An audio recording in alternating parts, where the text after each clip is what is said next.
Conforme eu estava dizendo, então, na aula passada, né, nós adentramos no assunto das séries de Fourier, e basicamente o que a gente fez foi o seguinte: a gente até deu uma avançada boa.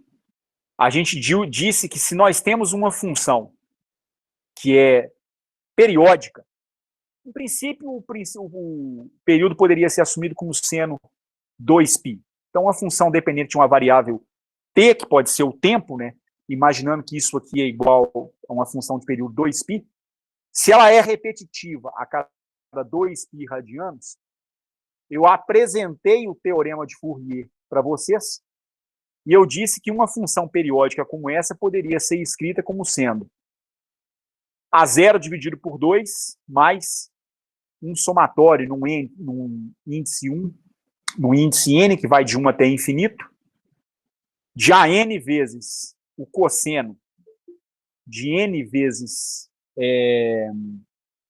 t. Só permitir a entrada de mais um aqui, só um minutinho, gente.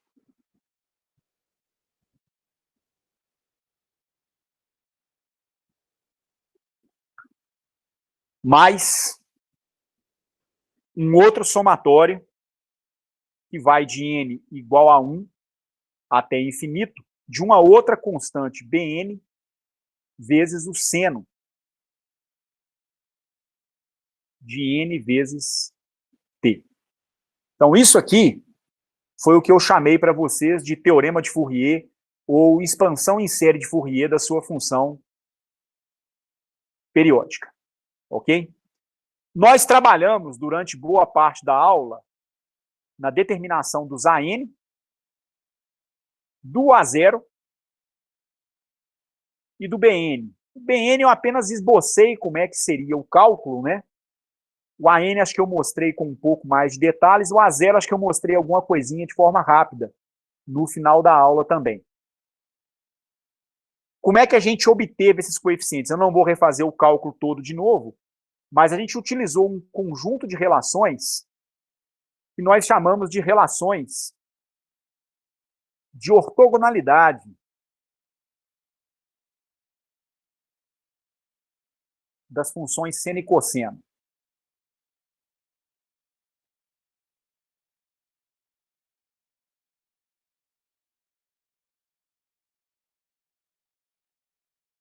E basicamente é um conjunto de 3 relações que são essas aqui.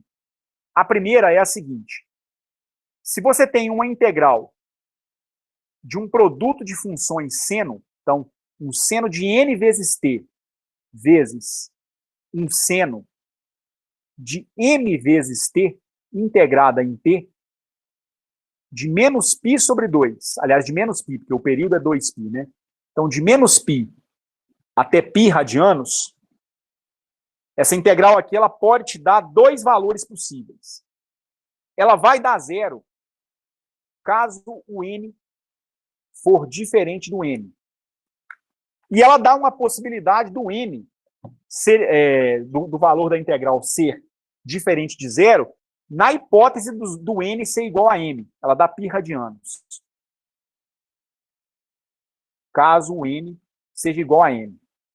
Eu utilizei essa relação aqui para esboçar o cálculo do coeficiente Bn, mas a impressão que eu tenho é que eu deixei isso como uma atividade para vocês tentarem fazer. Acho que a relação que eu trabalhei mesmo foi a determinação dos AN. Como aqui acompanha a parte em cosseno, eu utilizei uma outra relação de ortogonalidade, que é para o produto de cossenos. O cosseno de n vezes t vezes o cosseno de m vezes t, integrada em t, de menos π até π, pode dar ou 0 ou novamente π. Dá 0 se os índices n e m forem diferentes. E dá π se os índices n e m forem iguais. E uma terceira relação de ortogonalidade que foi útil, e aí ela foi útil nos 2 cálculos, no final das contas, é aquela que envolve um produto de um cosseno por um seno. Então, a integral de menos π até π do cosseno de n vezes t vezes o seno de m vezes t integrada em t, ela não dá zero ou π. Ela dá zero sempre. Ela dá zero para todo par de valores n e m pertencentes ao conjunto dos números naturais. Tá certo? Então, para qualquer valor de n ou m, essa integral aqui ela dá zero. E aí eu ilustrei como é que os coeficientes AN e BN são obtidos. Isso eu não vou refazer, não, ok? O fato é o seguinte, nós mostramos que o AN, ele dá 1 sobre π, se eu não estou enganado, vezes a integral de menos π até π da sua função f de t vezes o cosseno de n vezes t dt. Se vocês seguirem um procedimento parecido com o que eu fiz na aula passada, eu tentei esboçar um pouquinho para os b's também, cada coeficiente b seria igual a 1 sobre π, integral de menos π até π, do f de t, seno de n vezes t dt. E o coeficiente A0, ele também é uma integral feita, como é que eu vou dizer? Só um minutinho, por favor. Só um instantinho, deixa eu recuperar. O A0 também é obtido de forma semelhante. E ele é igual a 1 sobre π, integral de menos π até π da sua função f de t, integrada em t. Tá certo? A determinação dos coeficientes b, vocês conseguiram fazer? Alguém tentou fazer? Sim. Saiu direitinho, Kevin? Sim, os três. Todos saíram, então, né? O AN eu tinha feito com mais detalhes, não tinha? Sim, você resolveu o AN inteiro e o BN e o A0 você deu uma dica de como fazer. Quase resolveu praticamente. Tá. Então vamos fazer um exemplo.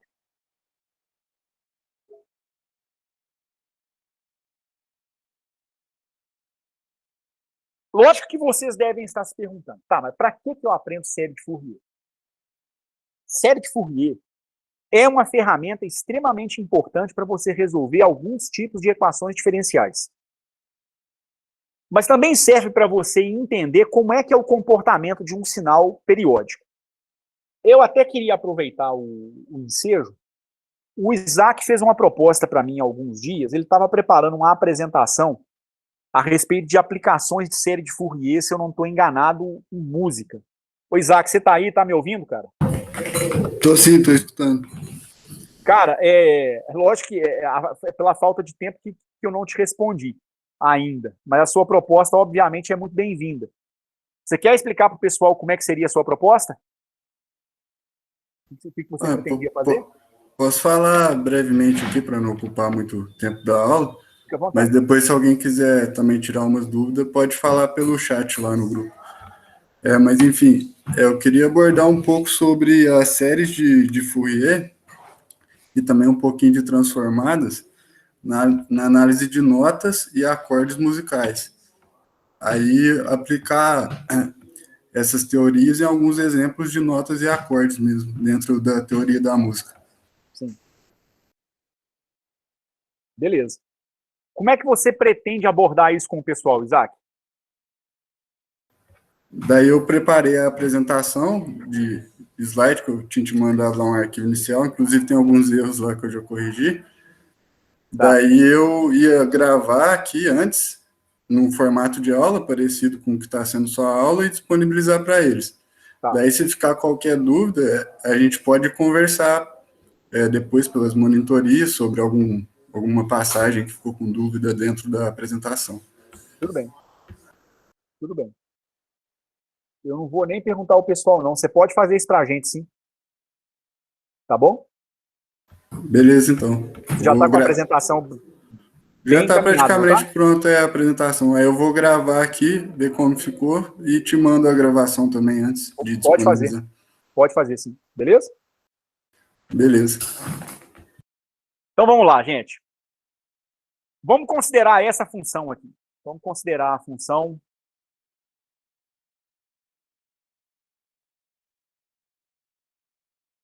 f de x igual a x ao quadrado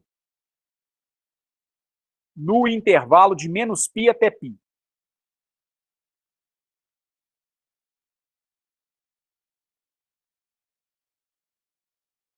Vamos calcular os coeficientes de Fourier dessa função.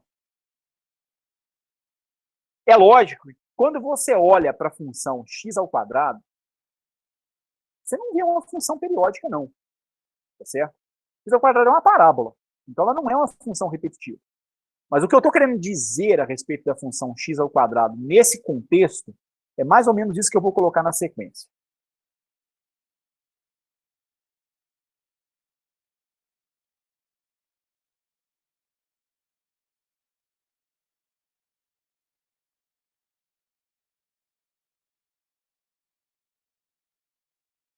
Digamos que aqui eu vá, então, construir um gráfico da sua função f de x em relação a x.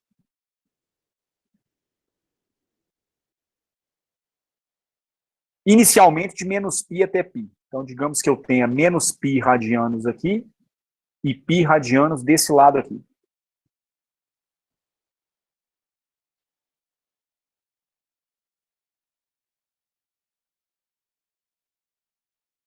Então, o que eu tenho inicialmente é o seguinte. No intervalo entre menos π e π, eu tenho uma parábola, um arco parabólico de 0 até π radianos, depois um arco parabólico de 0 a π radianos.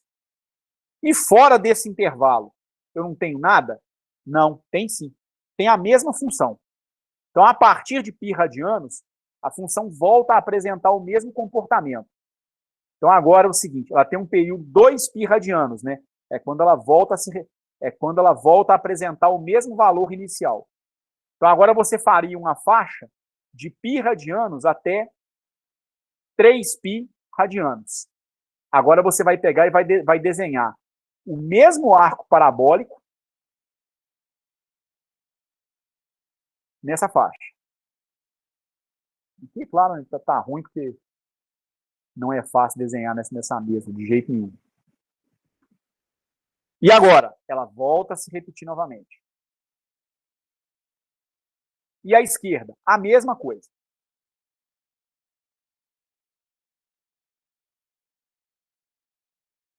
Chegou aqui, então aqui seria, por exemplo, menos 3π radianos, né?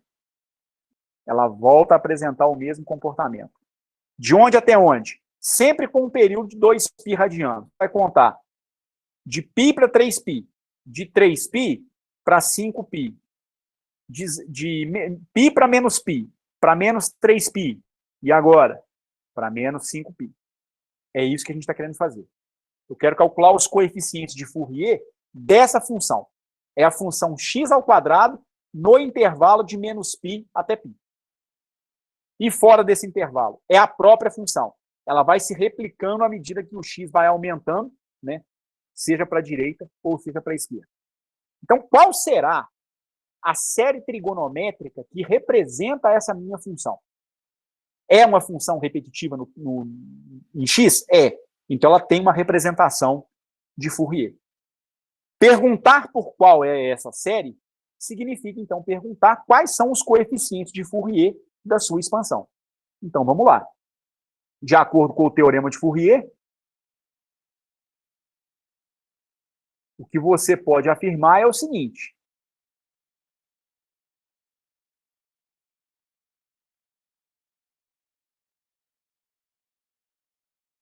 Você tem que a sua função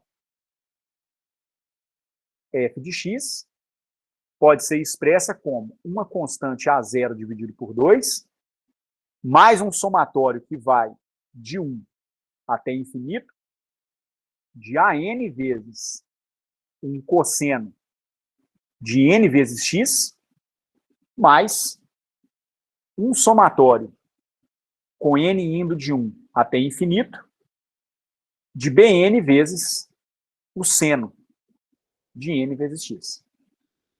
Ao escrever a sua função nessa forma proposta pelo teorema de Fourier, que a gente chama de série de Fourier, o seu trabalho, a sua pergunta é responder quem são esses coeficientes aqui. O AN, o BN e o A0.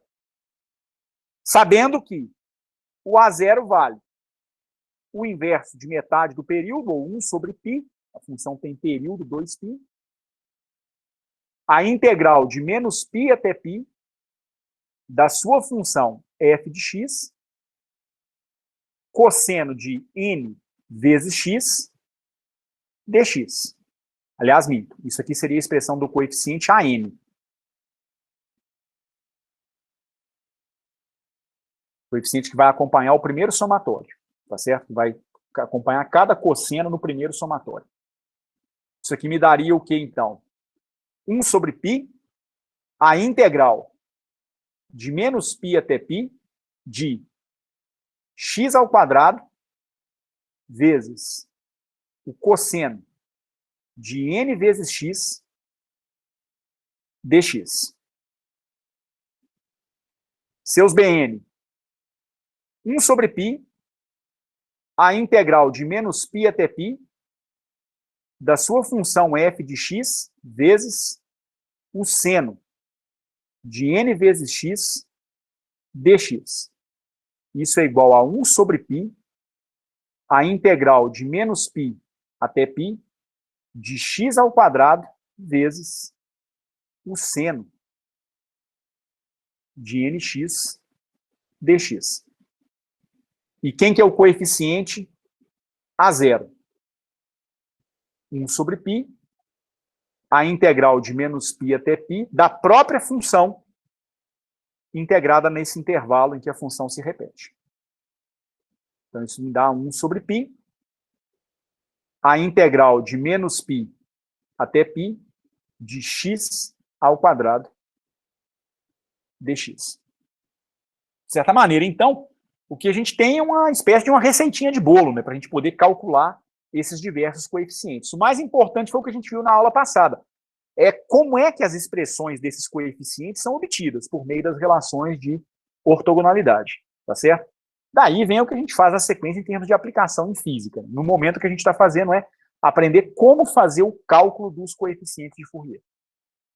Por ser o mais simples, eu vou começar com o cálculo do coeficiente de ordem zero, o A0. Já está aqui a expressão dele prontinha para eu poder fazer a minha conta.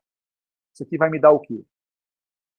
A0 igual a 1 sobre π vezes integral de x2 é x3 dividido por 3, feita de menos π até π. Isso aqui vai dar o quê? 1 sobre π vezes π ao cubo sobre 3, como é a integral no limite superior menos a integral no limite inferior, π ao cubo sobre 3 menos π3 sobre 3. Π ao cubo é comum nas duas parcelas e poderia ser simplificado com esse π aqui. Eu obteria π ao quadrado nas duas parcelas. Esse sinal negativo combina-se com esse sinal negativo. Menos com menos dá mais. Isso aqui vai me dar o quê, então? 2π ao quadrado dividido por 3. Então, o termo constante da sua série de Fourier, ele é 2π ao quadrado dividido por 3. Já está obtido. Normalmente é o mais simples de ser calculado. Vou passar para o próximo, que é o BN, cuja solução vai ser imediata também, para essa função. O BN, ele é igual a 1 sobre π, integral de menos π até π, de x ao quadrado vezes o seno de n vezes x dx. Mas vejam só.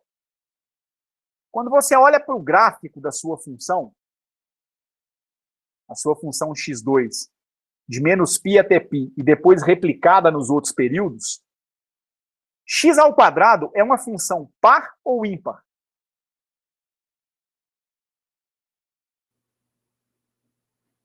Ímpar.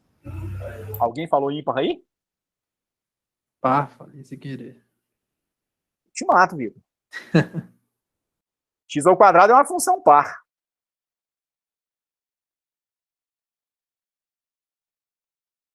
E o seno de alguma coisa x de menos π até π? É ímpar ou é par?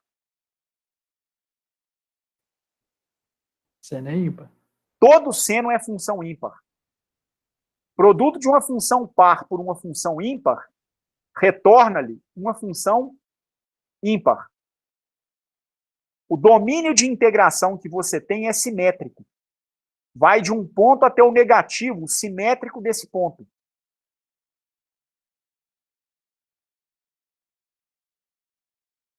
Se você tem uma função que globalmente, ela toda, é ímpar, e se ela é integrada num domínio de integração simétrico, o valor dessa integral vai dar quanto? Zero. Pronto. O BN já está calculado. Ah, mas eu quero fazer a conta. Faça você por sua conta. Você vai mostrar que essa integral vai dar zero, sem sombra de dúvida. Tá certo? Não importa o valor do n, para n igual a 1, 2, 3, 4, 1 milhão, tá certo? Com qualquer n inteiro que você colocar aqui, ou mesmo fracionário, esse seno aqui é uma função ímpar, tá certo? Integrada no domínio de integração simétrica, isso aqui vai te dar uma integral zero. Portanto, essa é uma função que não tem coeficientes de ordem ímpar. Ela só vai ter os coeficientes pares. Então, sobra o cálculo dos coeficientes a n. A n é igual a 1 sobre π, integral de menos π até π, de x ao quadrado, vezes o seno de n vezes x dx. Aliás, seno não, perdão. Pode falar, Kevin. Era isso que eu ia falar. Não é seno não, é cosseno. X ao quadrado, cosseno de nx dx. O que é a primeira coisa que você precisa fazer nessa sua integral? Provavelmente fazer uma mudança de variáveis.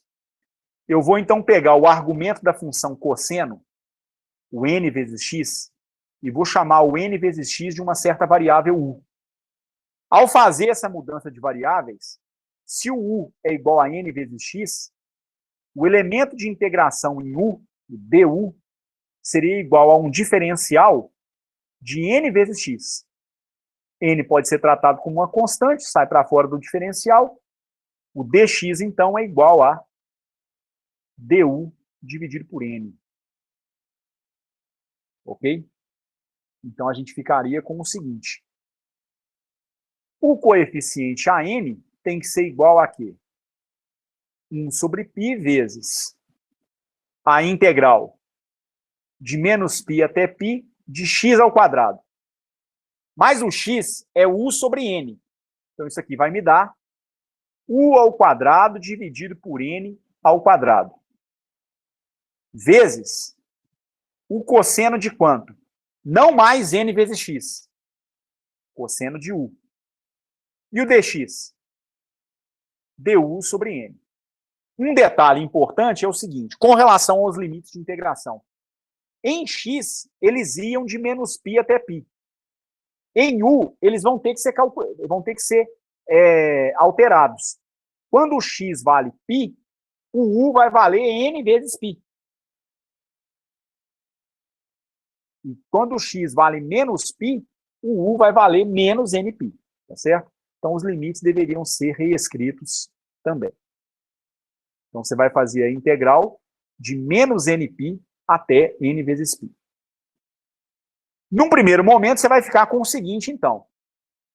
O n2 e o n Do ponto de vista da integração, eles são constantes, porque a integral está sendo feita nessa variável u. Eles podem ser jogados para fora da integral. E você fica, então, com 1 sobre π vezes n ao cubo vezes a integral de menos nπ até n vezes π de u ao quadrado cosseno de u du. Nosso trabalho, então, nesse momento, é resolver essa integral aqui. Eu vou chamar essa integral de i. Por hora, eu não vou me preocupar muito com os limites de integração dela, não, tá certo? Para não ficar sobrecarregando demais a notação. Depois eu coloco os limites de integração novamente. Então, essa integral que eu estou chamando de i é a integral de u ao quadrado cosseno de u du. O que vocês sugerem para eu poder resolver essa integral? Pode fazer ela por partes? Alguém sugere algo diferente?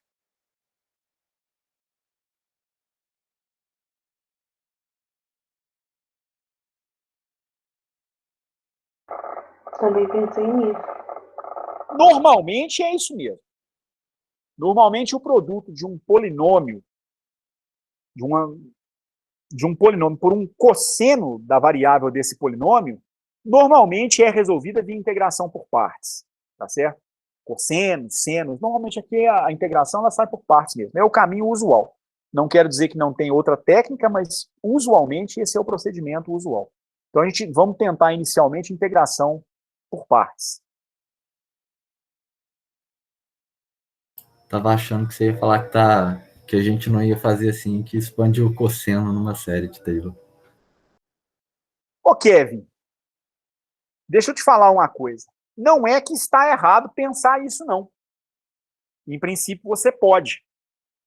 Só que você tem que saber o seguinte, em torno de que ponto a expansão seria realizada. Isso nós não especificamos no problema, entendeu? Mas é uma maneira de você resolver o problema. Digamos o seguinte. Digamos que você quer resolver o seu problema para x próximo de 0. Do ponto de vista gráfico, a sua solução se concentraria em torno dessa região aqui, onde eu tenho x igual a 0. Nessa vizinhança aqui, claro que aí você tem que ver com quantos termos você vai aproximar a série.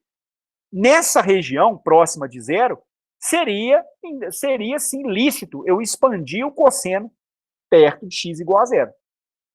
Agora, se eu quiser a solução perto desse ponto aqui, então somente desse ponto, eu tenho que fazer aí a integral a expansão do cosseno numa série perto desse ponto aqui.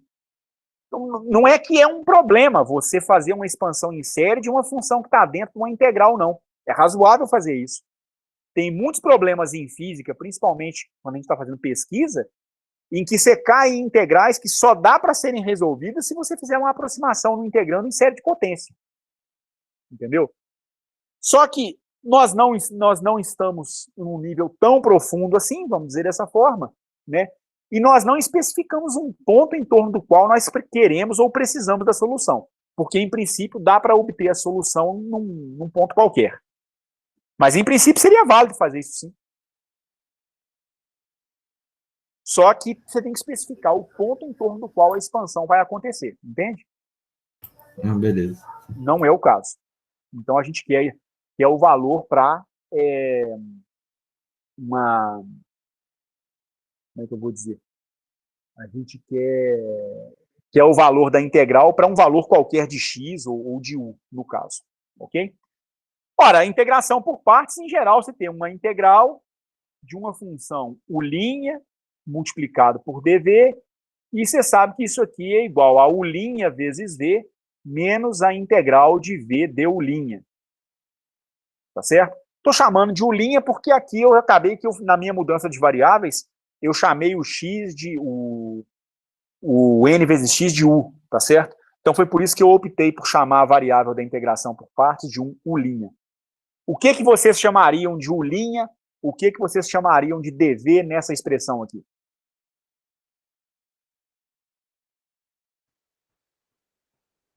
Peguei o linha igual ao quadrado.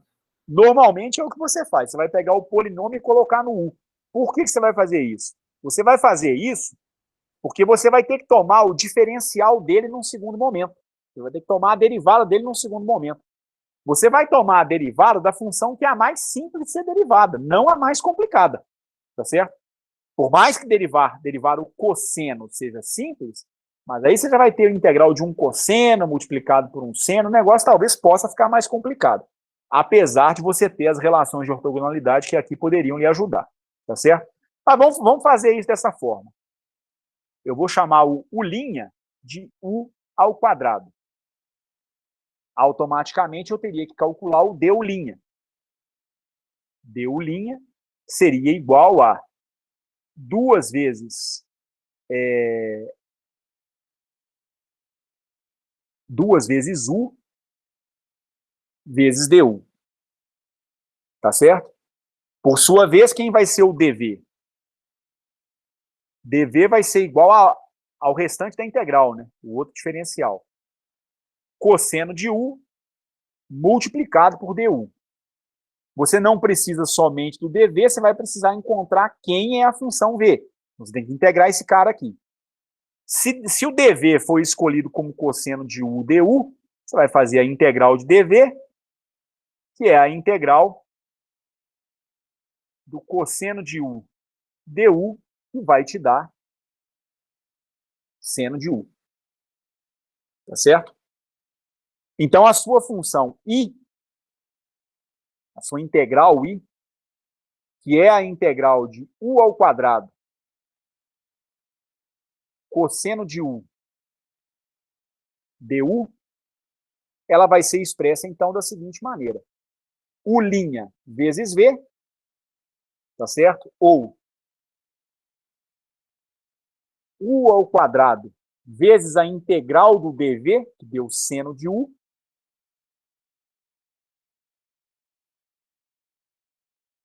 menos a integral do V, que é igual a seno de U, vezes o seu dU', tá certo? Que deu 2U dU. Vale a pena colocar os limites de integração agora para a gente ver uma coisa que vai acontecer. Essa integral ela foi feita de menos π até π radianos. Então, as diferentes parcelas que surgem na integração por partes, elas também vão ser integradas no mesmo intervalo. Aliás, aqui até convém mudar, né? Porque aqui é seno de n vezes, aqui é n vezes π, né? Então, o limite superior é nπ, o limite inferior é menos nπ.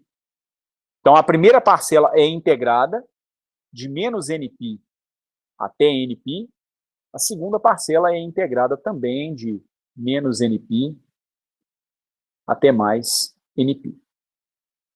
Ora, para que isso? Para eu ver quanto vai valer a primeira parcela. Porque isso aqui vai dar U ao quadrado. Na verdade, isso aqui daria nπ, né? Já poderia fazer a substituição de cara. Então, isso aqui vai dar nπ elevado ao quadrado vezes o seno de nπ. Menos nπ elevado ao quadrado vezes o seno de menos nπ. Menos a integral de menos nπ até nπ de 2U seno de U dU. Mas vejam só, o n não é um número natural? Sim.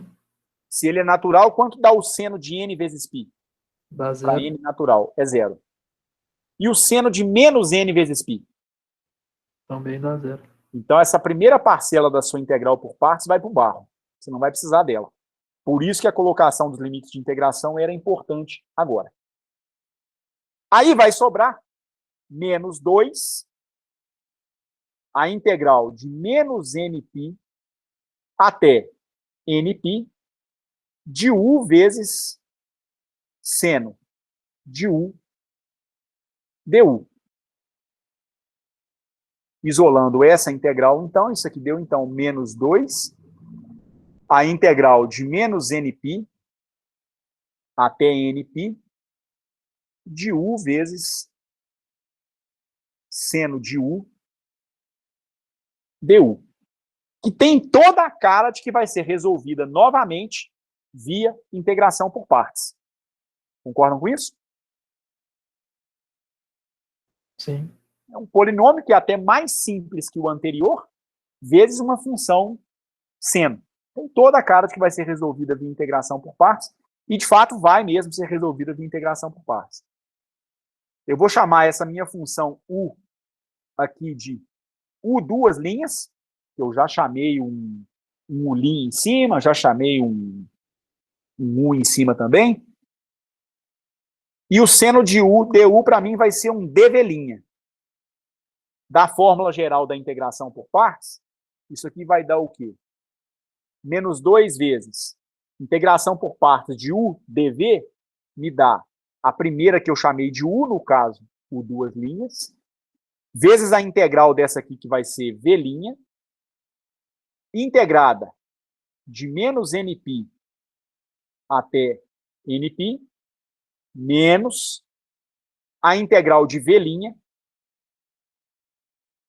du duas linhas, de menos nπ até nπ.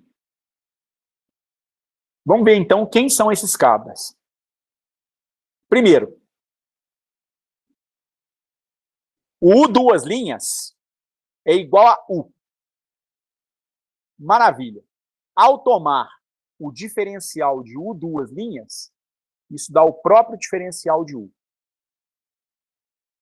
O dv' é igual a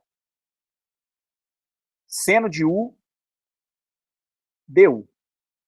A partir daqui, quem vai ser a função v'? Vai ser uma integral desse negócio aqui.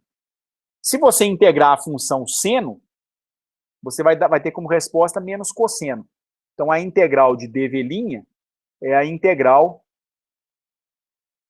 do seno de u du, ou menos o cosseno de u vezes, aliás, du não, du racha fora, né?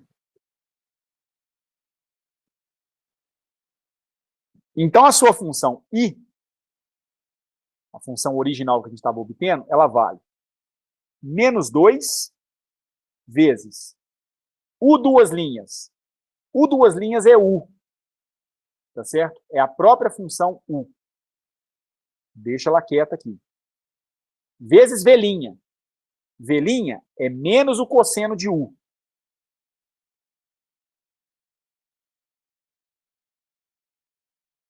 Avaliada em qual intervalo? Com u indo de menos nπ até nπ. Menos a sua integral do v'. Quem é o v'? Nós vimos agora há pouco que o v' é a integral do dv', deu menos o cosseno de u.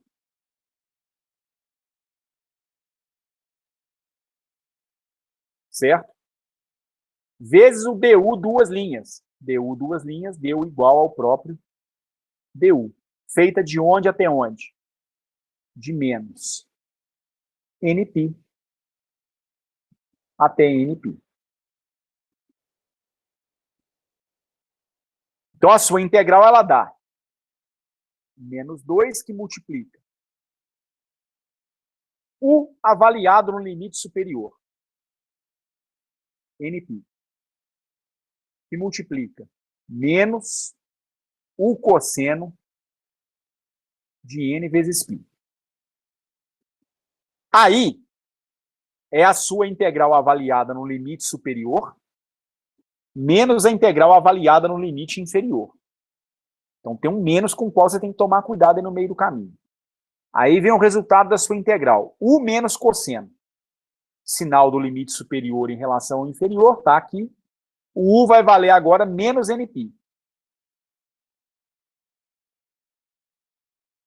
Vezes cosseno. Nasmito, né? É U que multiplica menos cosseno, aliás. Menos o cosseno de U, que novamente vale menos NP. Ok? Isso, então, representa a nossa primeira parcela. Ok? Eu só conferindo. NP no limite superior, menos o cosseno de NP. Aí vem agora o limite inferior. Menos NP, menos o cosseno de menos NP. Isso traduz essa primeira parcela da sua segunda integral por partes. Aí agora vem. Esse sinal combinado com esse vai dar um sinal positivo. Aí vem a integral do cosseno de U. Integral do cosseno de U é seno de U.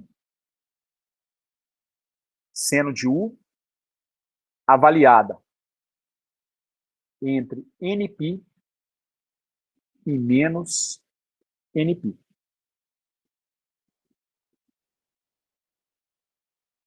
Então, quanto dá a sua integral I? Menos 2 que multiplica. Isso aqui vai dar menos NP cosseno de NP.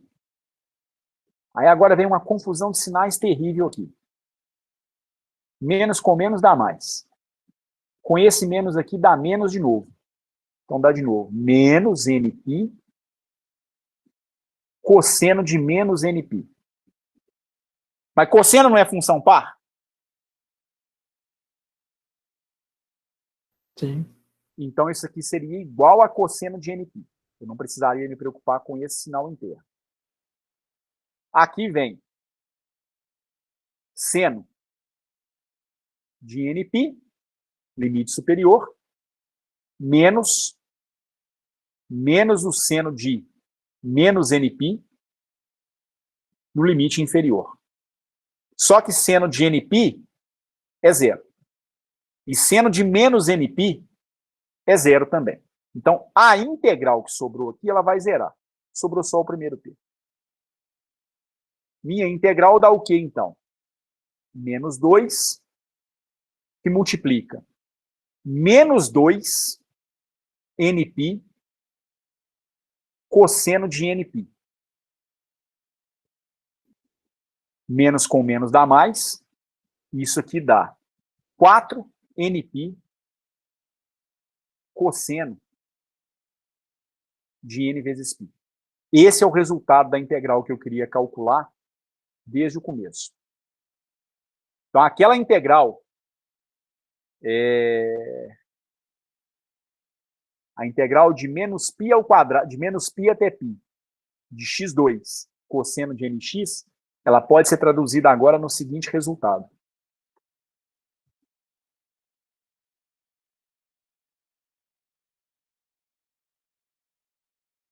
Voltando lá na expressão dela outra vez.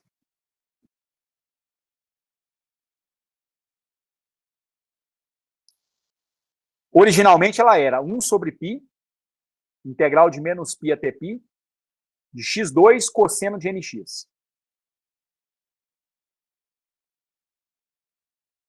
Então, o AN era igual a 1 sobre π, integral de menos π até π, de x ao quadrado, cosseno de n vezes x dx.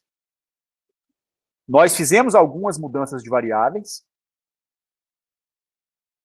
e eu escrevi isso em termos de uma nova variável u. Com isso eu obtive o seguinte resultado.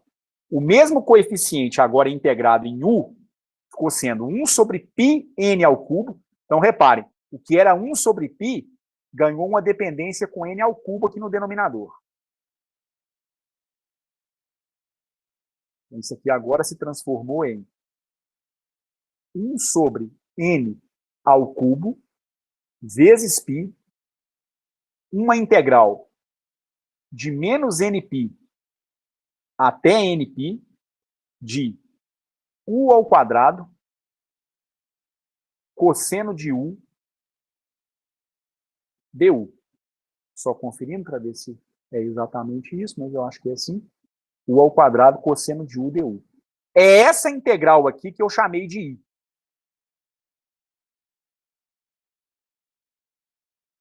Então, essa integral em u ao quadrado cosseno de u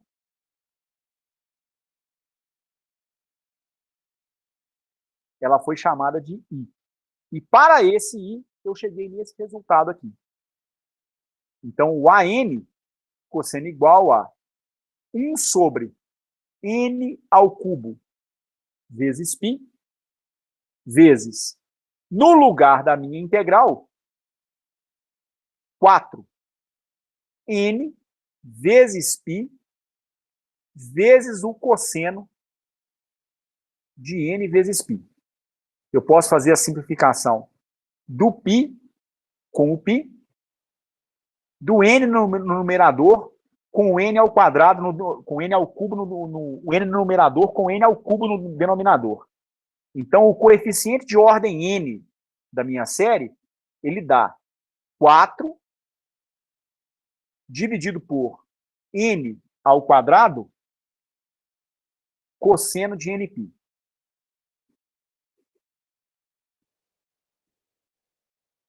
Agora, o que acontece com o cosseno de nπ? A sua função f de x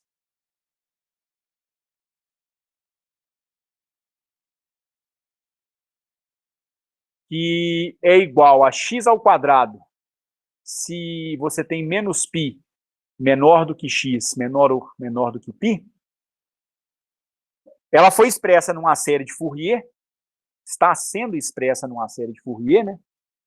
Aonde eu teria o termo A0 dividido por 2, mais um somatório de n igual a 1 de AN cosseno de n vezes x, mais um somatório com n indo de 1 até infinito, de Bn vezes o seno de n vezes x. O Bn deu 0. Tá certo? Os ANs não são nulos. Nós acabamos de encontrar quais são os valores dos ANs. O A0 também não era 0. O A0 ele foi calculado aqui em cima, ou no slide anterior, eu acho. O A0 deu 2π2 sobre 3. Então, isso aqui deu meio vezes 2π ao quadrado sobre 3, mais um somatório com n indo de 1 até infinito do seu AN. 4 sobre n ao quadrado, cosseno de n vezes π, vezes cosseno de nx.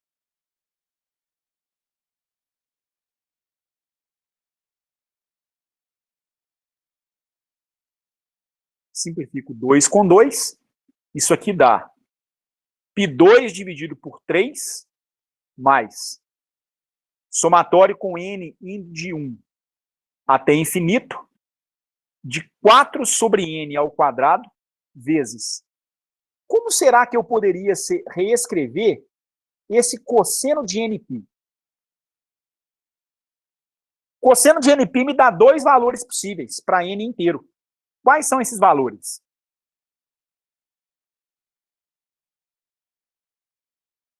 Mais 1 e menos 1. Pode dar mais 1 e menos 1. Dependendo do que, Kevin? Se n é ímpar ou par. Então pode dar mais 1 caso o n seja par.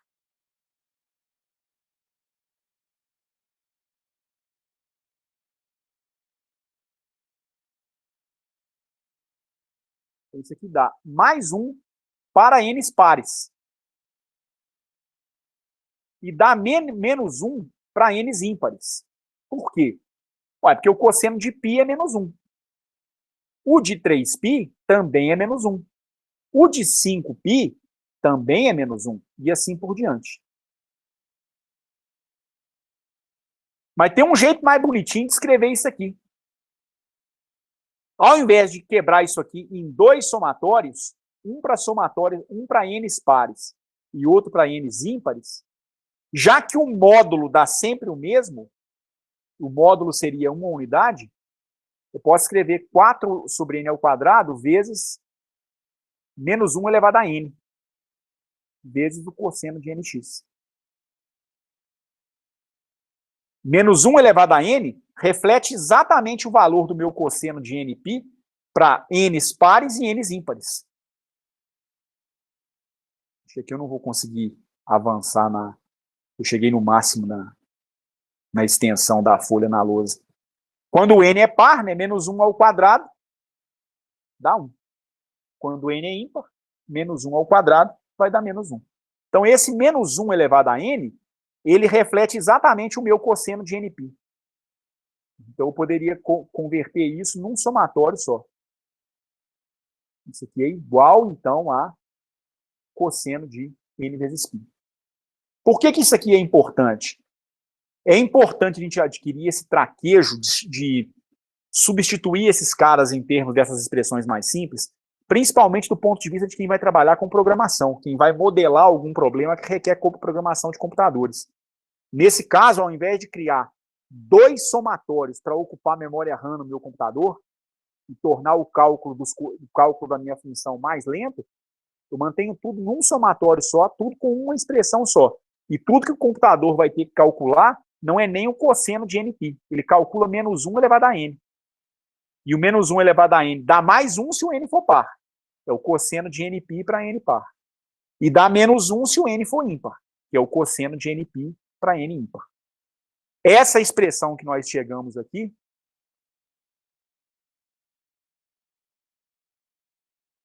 é igual à expansão em série de Fourier da função x2 no intervalo de nπ até π. O que isso quer dizer no final das contas?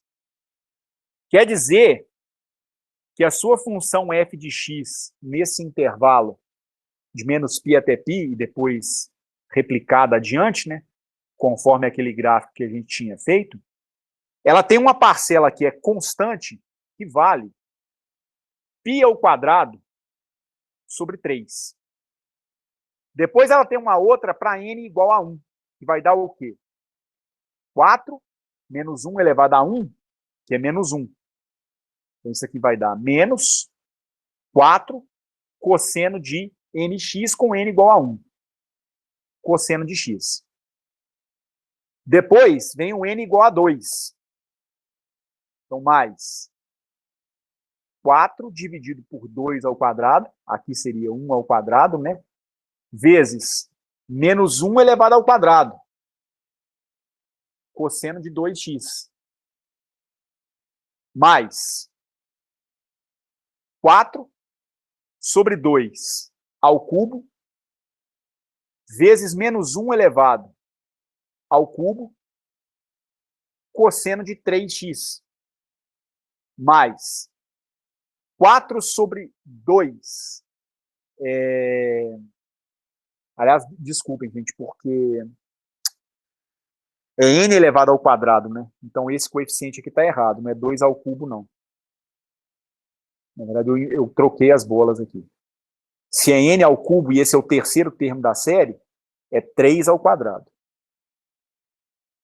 Se é n ao quadrado, e esse é o quarto termo da série, 4 ao quadrado. Cosseno de 4x. E assim por diante.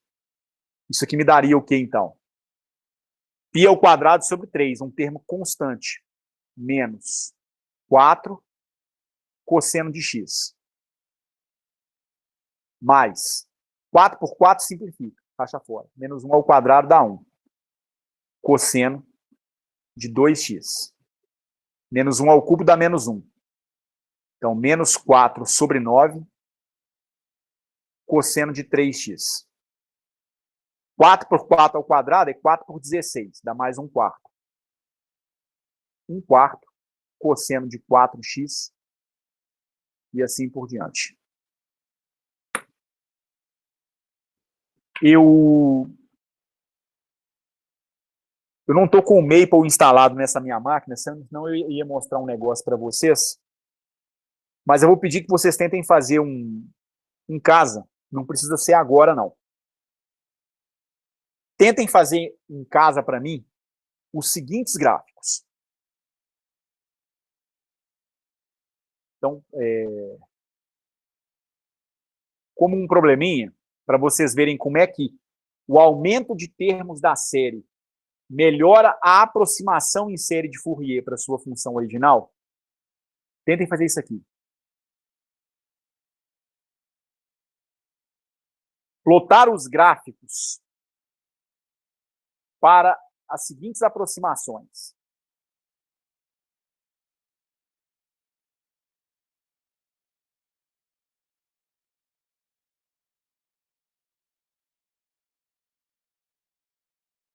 Então, pega a função f de x e usa só o primeiro termo, π² sobre 3.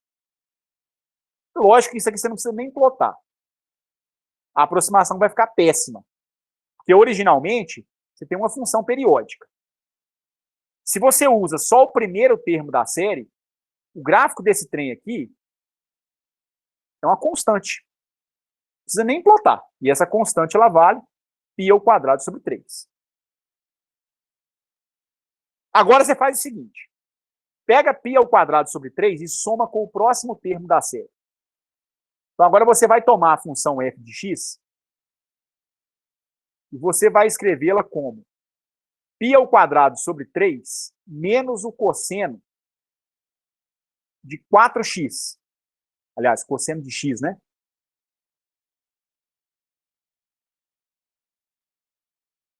Que é óbvio que não deve ficar muito bom também, não. Aliás, dá 4 cosseno de x. Não deve ficar muito bom também, não. Né? Mas já vai melhorar, porque é uma constante somada com uma função repetitiva.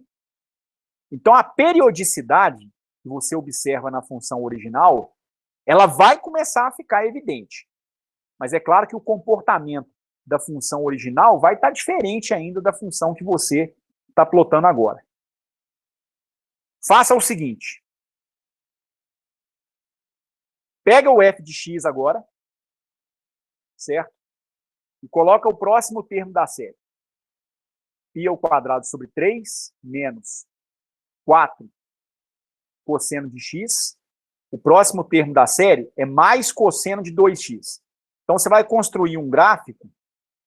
Pode ser no Excel, no Origin. Quem sabe lidar com o Maple pode fazer no Maple. Pode ser o programa que vocês quiserem utilizar. Agora você vai fazer um gráfico de cosseno de x com cosseno de 2x mais essa constante. Vai melhorar um pouquinho. Por fim, coloquem mais outro termo na série. π² sobre 3 menos 4 cosseno de x mais cosseno de 2x menos 4 nonos do cosseno de 3x. Já vai melhorar um bocado. Por fim, pega mais um. Aqui vai ser igual a π² sobre 3 menos 4 cosseno de x. E vai comparando as figuras. Você vai ver que quanto mais parcelas você adicionar, melhor fica a precisão da aproximação. Vocês me permitam fazer uma coisa, um instantinho aqui, só um instantinho. Eu vou tentar carregar uma página aqui, que eu consiga fazer esse gráfico. Ô, Edson, a GeoGebra é tranquilo de fazer. Eu fiz ela aqui até. Talvez eu consiga te mandar. E já ficou bom? Acho que é o que você queria mostrar. Vou tentar te enviar aqui no próprio chat, fica mais fácil. Você não consegue compartilhar sua tela, não? Consigo. Uai, compartilha sua tela aqui que todo mundo vê, ué. Mas eu acho que você tem que parar de apresentar aí. Tranquilo, não tem problema não. Em instantes eu volto.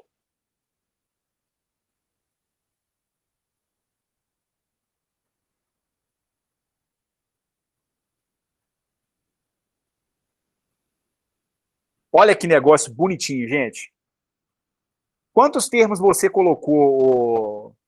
Eu coloquei até 1/4 cosseno de 4x. Ou seja, é lógico que isso ainda não é parabólico. Mas veja como é que o comportamento já ficou parecido com o da função original. Não é verdade? Uhum. Ô, Vitor, faz o seguinte para mim.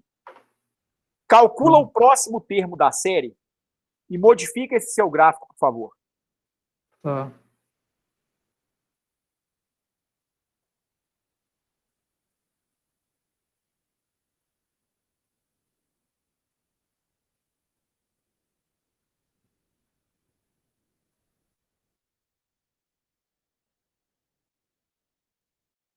Então vai ser um termo negativo, né? Vai dar menos 4/25, não é isso? Sim. Cosseno de 5x.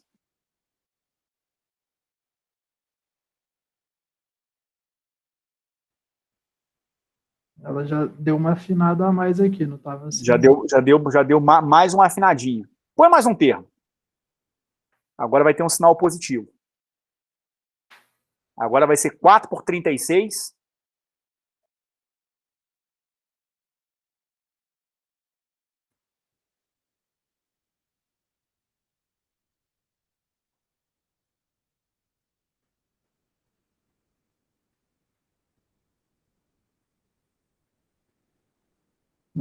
Parece que não melhorou muito, não.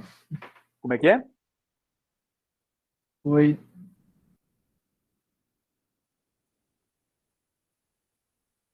Não, na verdade é o seguinte. Aí o que acontece agora, o Vitor, é o seguinte. Veja bem. O que você começa a perceber? O que está acontecendo com os denominadores de cada parcela da sua série? Estão diminuindo? Estão diminuindo.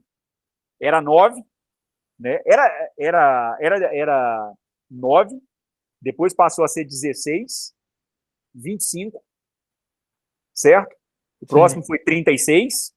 Sempre é o quadrado do n, certo? Então, o denominador está crescendo muito, uma vez que o crescimento é exponencial, está crescendo com uma potência de n, que é o n ao quadrado. E o numerador acompanha esse crescimento? Não. Em especial a parte de cosseno. Porque o cosseno ele é limitado entre -1 e 1. Então o cosseno nunca vai valer mais do que 1 e nunca vai valer menos do que -1. Ele está ali dentro daquela faixa. Então, para você poder melhorar mais, aí você tem que colocar mais termos na sua série. Seguramente. Aí os seus refinamentos vão ficando cada vez melhores. Mas veja, a série ela vai com n indo de 1 até infinito. E com 6 termos, mais ou menos, 5 termos, já deu para ver que o que você obteve é muito parecido com a proposta original. Verdade. 5, 6 termos. Certo? Já deu para você chegar muito próximo do resultado, pelo menos do ponto de vista qualitativo. Certo? Do ponto de vista quantitativo, aí talvez para ter um refinamento mais preciso, aí é colocar 20 termos na série, 30 termos na série. O que dá para fazer? O computador faz isso para você. Eu não sei se o GeoGebra faz. Eu confesso que eu não sei se o GeoGebra faz. Mas num software como o Maple, você pode colocar um comandinho, tipo um comando de repetição. Ô Vitor, você pode interromper o seu compartilhamento, por favor? Eu vou voltar com o meu aqui. Obrigado, viu? Nada.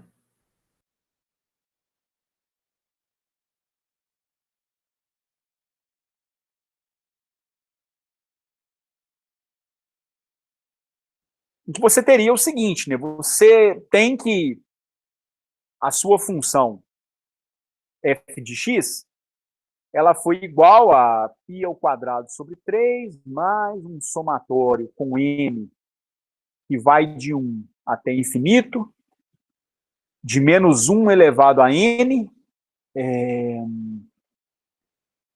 vezes 4 sobre n ao quadrado, não é isso? Isso. Cosseno de n vezes x. Você pode fazer uma coisa que é, numa linguagem de programação, qualquer que seja a linguagem com a qual você tenha alguma habilidade de programar, você pode criar uma espécie de um comandinho de repetição, um for. Então, você faz um for, um n, indo de 1 to 50, do. Eu não sei qual a linguagem que vocês sabem, em que vocês costumam programar. Alguns aí programam em C, outros em Fortran, enfim, né? Não tenho exatamente uma boa noção. Eu posso criar uma função g, que é igual a quanto?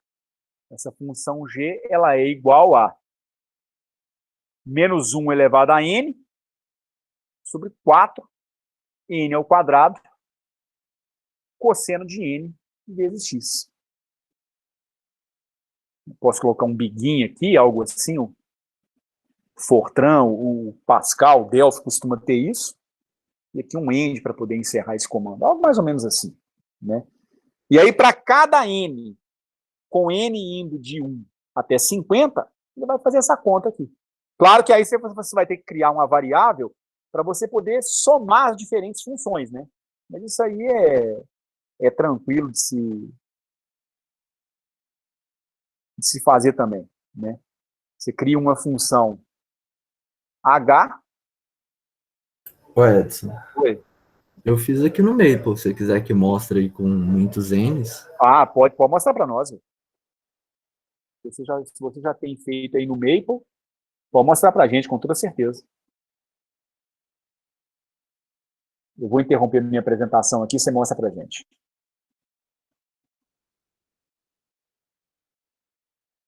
Prontinho, Kevin.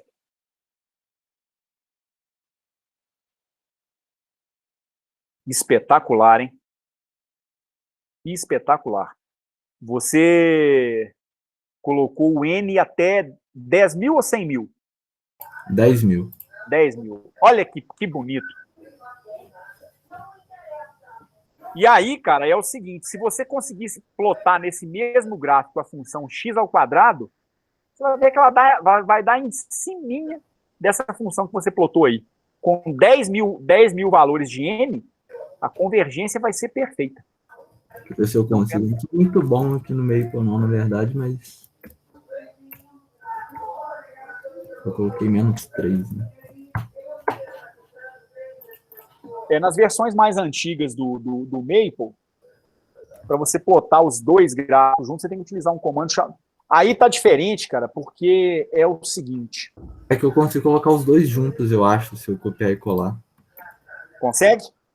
Acho tem um sim. comando do Maple chamado display. Nesse comando display, olha só. Olha. Sensacional. Olha como é que as duas funções batem dentro desse intervalo. É claro que é o seguinte, né? O Kevin, ele plotou a própria função x ao quadrado, sem impor a condição de que ela vai se repetir a cada pirra de anos. Mostra pra gente só a faixa aí em que as duas vão... Só a faixa de menos π até π, Kevin. Olha como é que as duas batem uma em cima da outra. Vou ficar dando zoom aqui, até perceber uma diferença, alguma coisa. Não vai perceber, cara. Com 10 mil pontos, você pode ter certeza que você não vai perceber diferença. Vai ter que dar zoom demais para você poder observar alguma diferença numérica nisso aí. Tá próximo mesmo. Não, é impressionante, cara. É impressionante. Isso é um recurso extremamente valioso, né? Para a gente poder fazer análise de sinais periódicos. É bacana demais. Posso parar aqui? Pode. Já tá bom demais.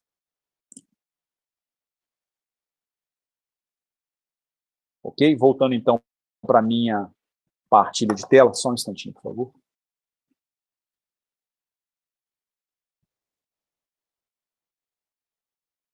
Bom, gente, antes que eu dê prosseguimento, na parte do cálculo dos coeficientes do AN, do A0, do BN, vocês conseguiram entender a conta que eu fiz? Ficou alguma parte que não ficou legal?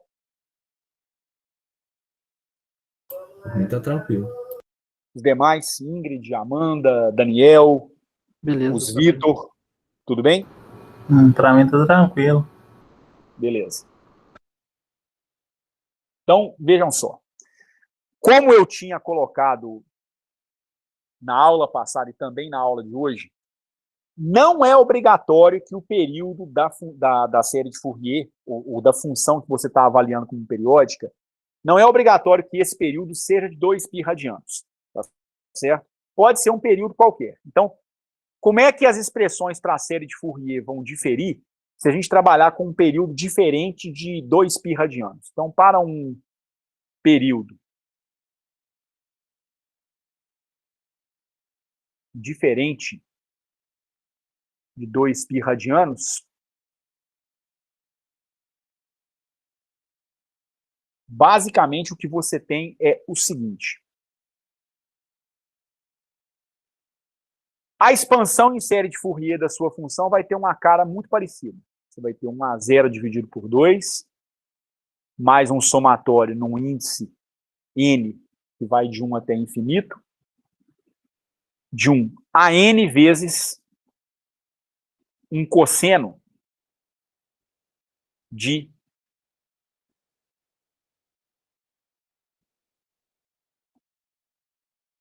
π sobre o período vezes nx. Isso aqui vai se lembrar muito, então, com uma frequência angular. De fato, é uma frequência angular. É uma frequência de repetição na parte angular. Esse termo não aparecia antes, porque uma vez que a gente assumia o período como 2π radianos, esse 2π era cancelado com o 2π do período, tá certo? Por isso que aparecia só o cosseno de nx. Mas um outro somatório com n indo de 1 até infinito, de um bn vezes um seno de 2π sobre o período vezes n vezes x. É muito comum, a partir de agora, a gente chamar esse 2π sobre o período de uma frequência angular, ômega. E aí, com isso, como é que vai ficar a determinação dos coeficientes A0, AN e BN? Vai seguir a mesma lógica. Só que, basicamente, você vai ter o seguinte. Para o cálculo do A0, antes aparecia 1 sobre π. Π era metade, tá certo? Agora você tem um período que não precisa ser 2π radianos, então isso aqui vai dar 2 dividido pelo período. Por que 2 pelo período? É porque originalmente apareceria o período apareceria 1 sobre a metade do período, T dividido por 2, vezes uma integral de menos o período sobre 2 até o período sobre 2, de quem? Da sua função f de x dx. Dependendo qual seja essa sua variável x. X pode ser o tempo, por exemplo, né? E aí o t pode ser uma repetição temporal, pode ser uma repetição espacial também. 1 sobre t sobre 2 é 2 dividido pelo período. Então é isso que vai ser mais comum vocês encontrarem em qualquer livro de métodos que vocês vierem a estudar, a parte série de Fourier. Tá certo? Mas isso aqui é apenas uma generalização para um caso mais geral, onde o período não precisa ser 2π radianos. O que, em geral, não acontece. Pode ser, tem muitos problemas em que você vai tratar o período como sendo de 2π radianos, mas às vezes não é. A função é repetitiva, mas o período pode ser de π radianos, π sobre 4, pode ser de 68 radianos, enfim, vai depender do problema que você está analisando, tá certo? O AN vai ter uma equação parecida. 2 sobre o período, a integral de menos o período dividido por 2 até o período dividido por 2, vezes não, da integral de f de x cosseno de n ômega vezes x dx, onde esse seu ômega é o 2π dividido pelo período, esse camarada aqui em cima, e o enésimo coeficiente da parte em senos da sua série de Fourier dá 2 sobre t, integral de menos o período sobre 2 até o período sobre 2, de f de x vezes o seno de n vezes ômega vezes x vezes dx. Novamente, com o seu ômega sendo igual a 2π dividido pelo período. Tá certo? Essa é a expressão usual que você vai ter para o caso, no caso mais geral, em que o período não precisa ser igual a 2π radiano. 2π é apenas o que a gente utilizou como um aquecimento, vamos dizer assim, né? Para um período mais geral. Essas seriam as expansões de Fourier, as expressões dos coeficientes da expansão em série de Fourier que você tem para a sua função periódica. Os limites de integração são escritos em termos de metade do período, tá certo? E o coeficiente global das integrais aqui é 1 sobre metade do período, que redunda em 2 sobre o período, tá certo? É isso, então, que a gente tem para o caso mais geral. Tá certo? Vamos fazer, então, um outro exemplo.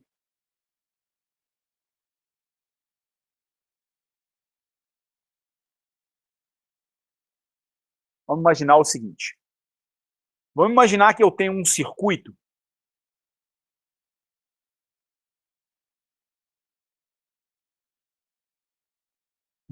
elétrico formado por uma resistência, uma indutância e uma capacitância. Todos esses elementos, eles estão em série com uma fonte de tensão.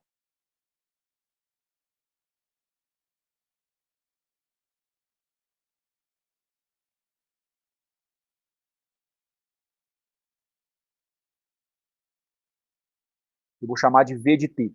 Então, é uma função periódica com o tempo.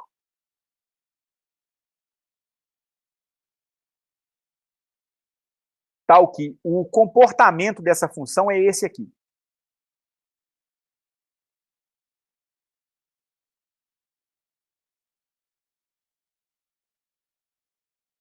Então, essa função vale.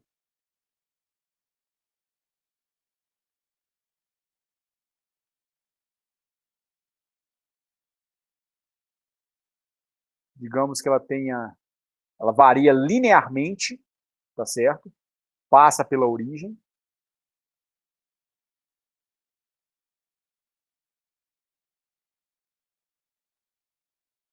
Quando ela atinge esse ponto aqui, ela vale 2π radianos. Digamos que ela valha 2π radianos quando o tempo vale π sobre 2.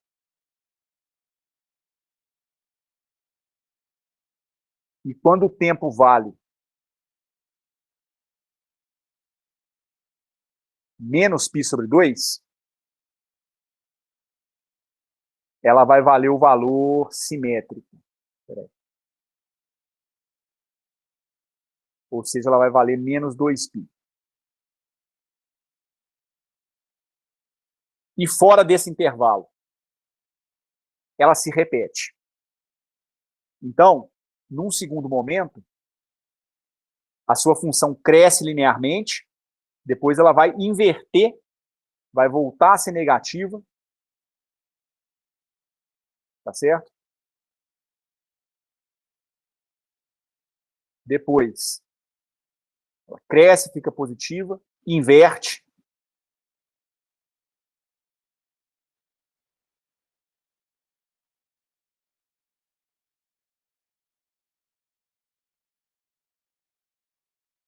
E vai mantendo esse jogo.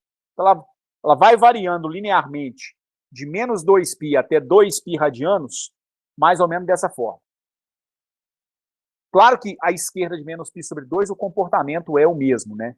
Então ela se replica tanto à esquerda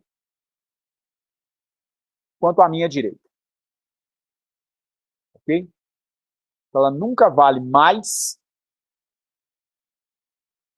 que 2π radianos, nunca vale menos que 2π radianos. Tá certo? Essa é a função que eu tenho. Essa função é periódica? Evidente que é. Qual é o período dessa função?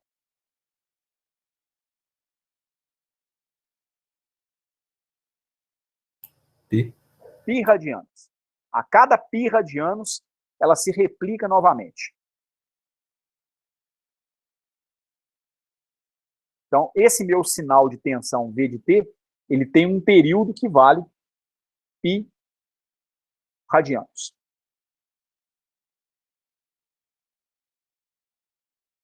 Meu circuito é mais ou menos como esse aqui. Você tem uma fonte de tensão alternada, ok? Porque a fonte de tensão ora é positiva, ora é negativa, né? Você tem uma chave que vai conectar isso aqui no seu circuito. Você tem uma resistência R, uma indutância L e uma capacitância C.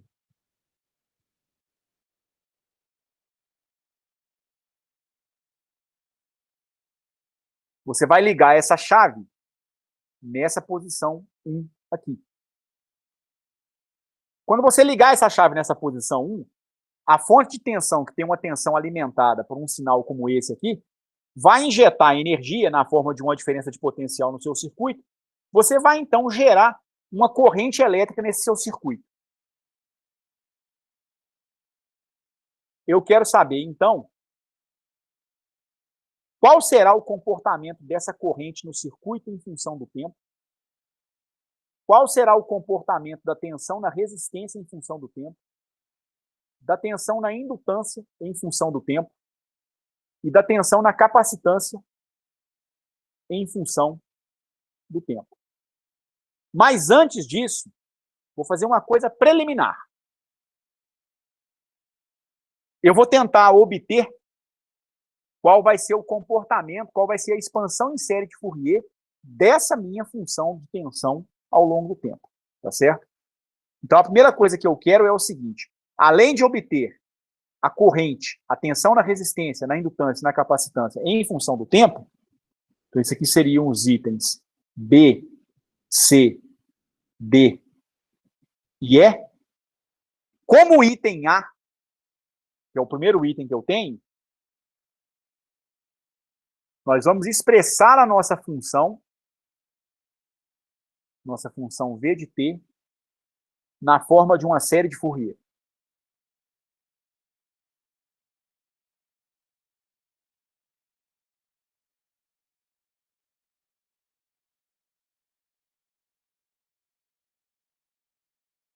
O que significa isso?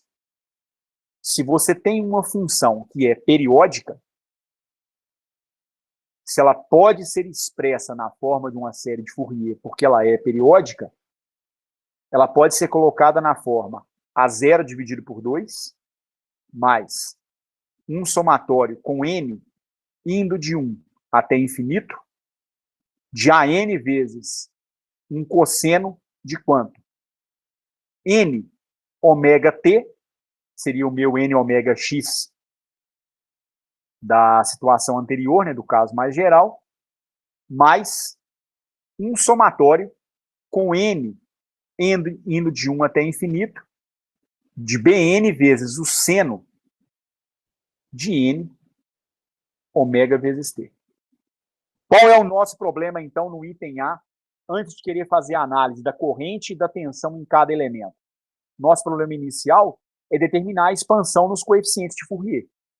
Então, primeiro eu quero determinar quem é o A0, quem é o AN, quem é o BN. Esse é o nosso trabalho inicial. A expansão em série de Fourier, ela exige o conhecimento dos coeficientes de cada parcela da expansão em série de Fourier, os coeficientes desse somatório aqui. Onde esse ômega, ele é igual a 2π dividido pelo período. É a expressão mais geral que a gente tem para quando o período não é igual a exatamente 2π radianos. Kevin mesmo comentou agora há pouco, eu havia perguntado, essa é uma função periódica cujo período não dá 2π. A repetição dela acontece a cada π radianos. Então, se o meu ômega é 2π dividido pelo período, se o meu período é de π segundos, ômega vai ser igual a 2π radianos dividido por π segundos, né? Isso aqui, então, me daria π, racha fora com π, daria uma frequência angular de 2 radianos por segundo. Esse é o valor do ômega que a gente vai utilizar, então. Ok?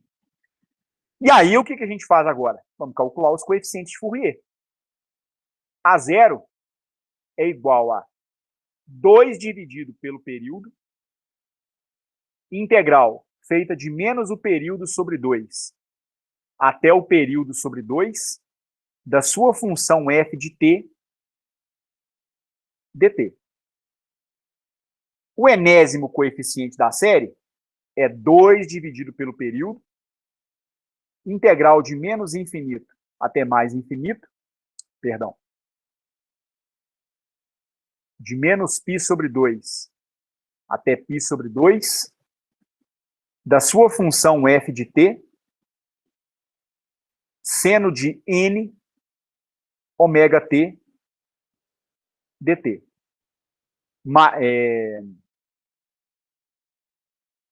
O Bn vale 2 dividido pelo período, a integral de menos o período dividido por 2. Gente, foi mal.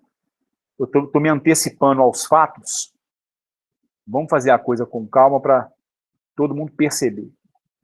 De fato, vai ser π sobre 2 mesmo, mas sem passar o carro na frente dos bois. Vamos colocar as expressões direitinho. Período dividido por 2, período dividido por 2, período dividido por 2, período dividido por 2. E o Bn, 2 sobre o período, integral de menos o período por 2 até o período por 2, da sua função f de t, seno de n ômega t dt. A0. Cálculo do coeficiente A0. Período, como a gente disse, vale π radianos. Então, de fato, eu vou ficar com 2 dividido por π, a integral feita de menos π sobre 2 até π sobre 2, porque o período deu π,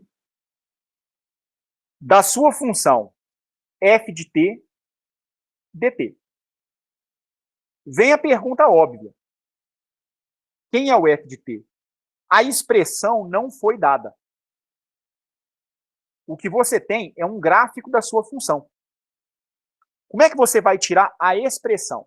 Você vai limitar a sua análise dentro de um período e você vai ver qual é o comportamento da função. Eu escolhi uma função relativamente simples, que é uma função linear. Então, dentro desse seu intervalo de menos π sobre 2 a π sobre 2, a sua função ela tem um comportamento do tipo y de t igual a vezes t mais b. O b costuma ser interpretado como o coeficiente linear da reta. É o ponto aonde a reta corta o eixo vertical. A reta está passando aqui na origem. Então, o b vale 0. E o a? Aí você vai pegar um ponto da curva, tá certo? No ponto π sobre 2, a sua função vale 2π. Então, o y de t igual a π sobre 2, ele é igual ao coeficiente a, que não está determinado, vezes o t, que é π sobre 2. Como resultado, você tem 2π. A resposta da sua função em π sobre 2, ela vale 2π. Você fica, então, com o seguinte. A vezes π sobre 2 igual a 2π. Π racha fora com π. O seu A, então, vale 4. Então, o seu sinal de tensão em função do tempo, ele vale 4 vezes um instante de tempo. Tá certo? Em que faixa? Na faixa entre menos π sobre 2, menor ou igual a t, menor ou igual a π sobre 2. Então, às vezes, você tem que reconstruir a sua função a partir do gráfico que você extraiu do laboratório, que foi fornecido para você. Então, a sua função f de t, no caso, é o seu sinal de função, de tensão. Tá certo? É a sua tensão V de t, que dá 4 vezes o tempo, tá certo? Se você tiver menos π sobre 2, menor que o t, menor que π sobre 2 radianos. Tá claro o que eu fiz? Tá. Os demais, tudo bem? Sim. Então você vai ter o A0 igual a 2 sobre π, integral de menos π sobre 2 a π sobre 2, da sua função integrada no tempo. Sua função vale 4t. dt. Isso aqui dá 2 sobre π, integral de 4t, 4 vezes t ao quadrado sobre 2, avaliada entre menos π sobre 2 e π sobre 2. Pode fazer a conta aí. Vocês vão ver que isso aqui vai dar 0. Faz sentido isso aqui dar 0? O coeficiente A0 dá 0? Faz, é uma função ímpar. Essa função 4t é uma função ímpar. E ela está sendo integrada num domínio de integração simétrico. Então, o coeficiente A0 dela vai se anular, fatalmente. A mesma coisa vai acontecer com o coeficiente AN. O AN vai ser 2 dividido pelo período que é π, integral de menos π sobre 2 até π sobre 2, 4 do quê? Da sua função f de t, que é igual a 4t cosseno de n ômega vezes t dt. Só que o seu ômega, eu já até sei o valor dele. Ele é 2. Tá certo? Então, isso aqui daria a integral, aliás, dá 2 sobre o período, a integral de menos π sobre 2 até π sobre 2, de 4t cosseno de 2n vezes t dt. Se você tem condições, não há necessidade de fazer o cálculo da integral. Seja esperto e faça a análise da paridade. O que você pode dizer a respeito da função 4t? Aqui em cima nós não afirmamos que ela é ímpar. Ela é uma função ímpar. Se você perceber o próprio gráfico da função f de t, você vai perceber isso. Pegue um valor de tempo t. Pegue um valor menos t do lado de cá. A função ela vai ser rebatida no eixo vertical e ela vai ter valores iguais em módulo, mas de sinal oposto, mostrando que a função, de fato, é uma função ímpar mesmo. Então, 4t é uma função ímpar. E o cosseno de 2nt? Função par. Outra vez, é uma função par. Uma função ímpar multiplicada por uma função par sempre vai lhe retornar uma função ímpar.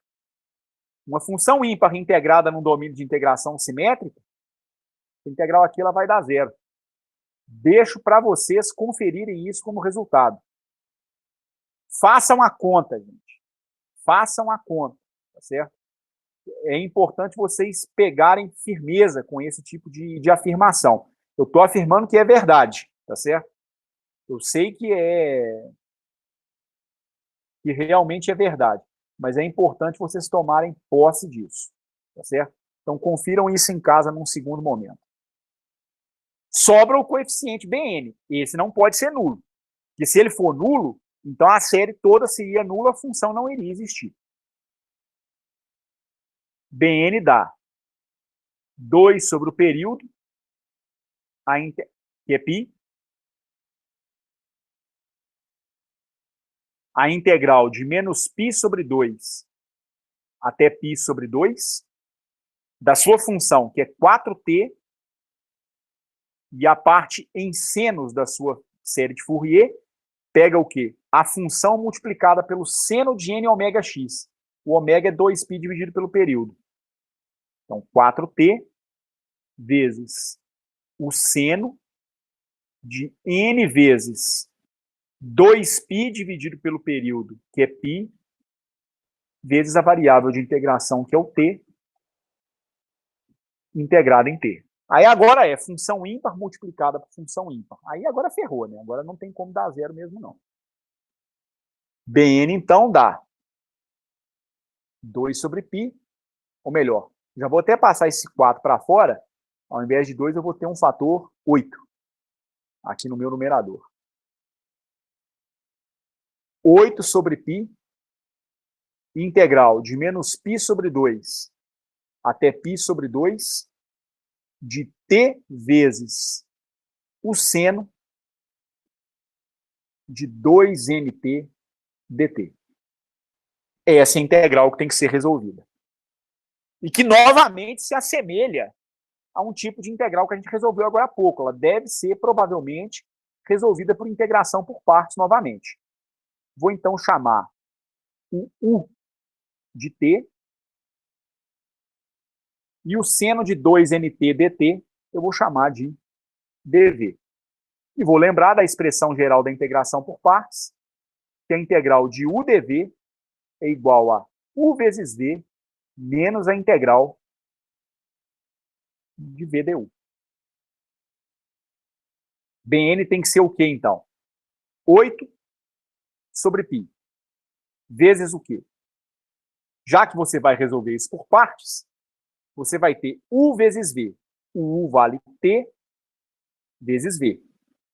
Quem é v? Vamos fazer no cantinho aqui. Se o dv é seno de 2nt dt, eu vou chamar 2nt de y, eu teria que calcular, então, um dy.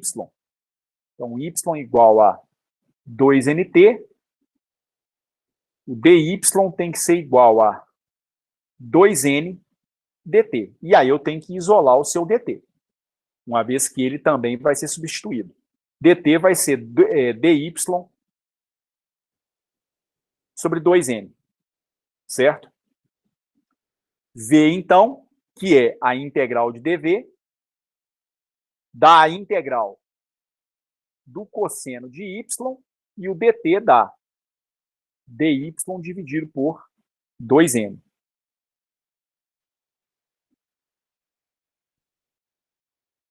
Espera aí que ficou emboladinho aqui, só escrever um pouquinho melhor. dy dividido por 2n. Seu v, então, é o quê? O n não depende da variável y, sai para fora da integral. 1 sobre 2n. Quem eu derivo e encontro um cosseno é o seno. Seno de y. Ok? Então, a integral dá u vezes v. O u é igual a t. O v deu 1 sobre 2n. Ô, Edson. Pois não. Mas o dv era seno ali. Acho que você confundiu eu. É verdade, é verdade. Foi mal, cara. Foi mal. Bem observado.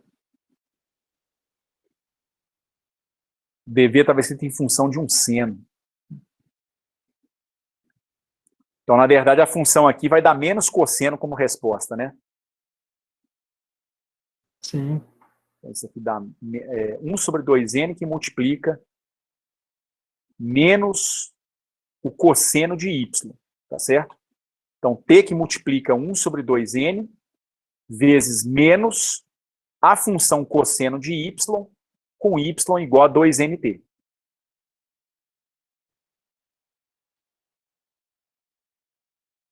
Avaliada em que intervalo? Eu já voltei para a variável t já, né? Então, esse seu t aqui, ele já pode ser, ele já novamente vai variar de menos π sobre 2 até π sobre 2. Aí é u vezes v menos a integral de v du. Então, menos qual integral? A integral de v, que é 1 sobre 2n. O v carrega esse sinal negativo, menos o cosseno de y. O y é 2nt.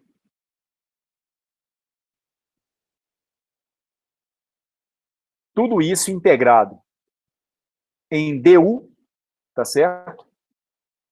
Só que quanto dá o du? O du é igual a dt. Se o u é igual a t, na segunda parcela em que eu tenho que calcular a integral de v du, aqui eu teria que obter o du. Mas uma vez que u é igual a t, du é igual a dt. Então eu fico com a integral de 1 sobre 2n, da minha função v, cosseno de y, ou cosseno de 2nt, em razão da mudança de variáveis que eu fiz, integrado em du. Já voltando para a variável t, integrado em t, portanto. Isso aqui feito de menos o período dividido por 2 até o período dividido por 2. Então, quanto vai dar o seu coeficiente de expansão Bn? Isso dá 8 sobre π, que multiplica o t avaliado no limite superior, π sobre 2. 2 sobre n aqui é uma constante, tá certo? Eu vou colocar esse 1 sobre 2n em evidência. Então, 1 sobre 2n que multiplica t, que vale π sobre 2, vezes menos o cosseno de 2nt. Colocando menos em evidência, cosseno de 2, n, vezes o t, que é π sobre 2. Esse 2 já pode ser eliminado com esse 2. Aí viria menos do limite de integração, certo? Vem um t, que é menos π sobre 2. Afinal, é t avaliado no limite inferior. 2n já coloquei em evidência. Vezes menos o cosseno de 2n vezes menos π sobre 2. Está faltando delimitador aqui. Menos o cosseno de 2n, π sobre 2. Então, fechei esse delimitador. Fechei esse.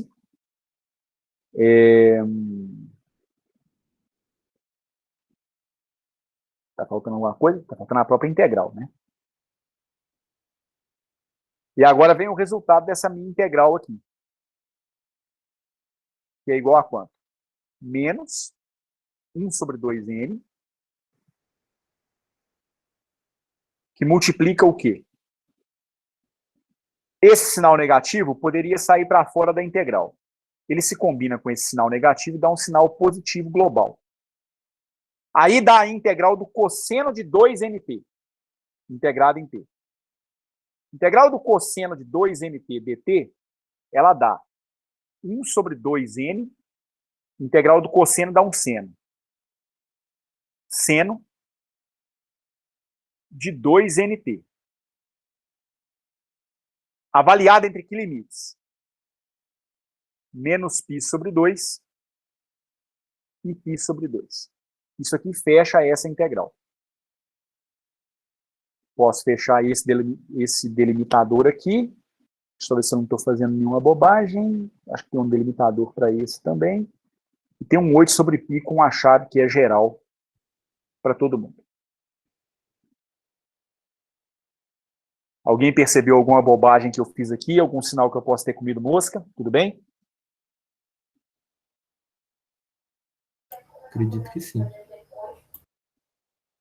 Tem que tomar cuidado com os sinais, viu, gente? Por conta dessas trocas de sinal da integração por partes, dos cossenos. Tomem cuidado com isso. Em geral, não é difícil de fazer. Mas é comum a gente sair fazendo erro nesses sinais aí. Então, 8 sobre π.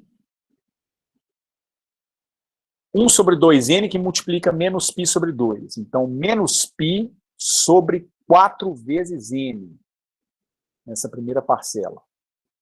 Que multiplica cosseno de nπ. Aí vem menos com menos, mais. Com menos, dá menos também. Certo? π sobre 2 vezes 1 sobre 2n. Vai dar menos π sobre 4n. Que multiplica. O que vai sobrar desse cosseno aqui? Vai sobrar um cosseno de menos nπ. Ok? Isso aqui é o que sobra da primeira parcela. Mas acontece o seguinte, cosseno não é função par? Sim. Então, se eu trocar o sinal do cosseno de nπ, não faz diferença nenhuma. Cosseno de menos nπ é igual ao próprio cosseno de nπ. Tá certo? Em outras palavras, a primeira parcela vai ser igual à segunda.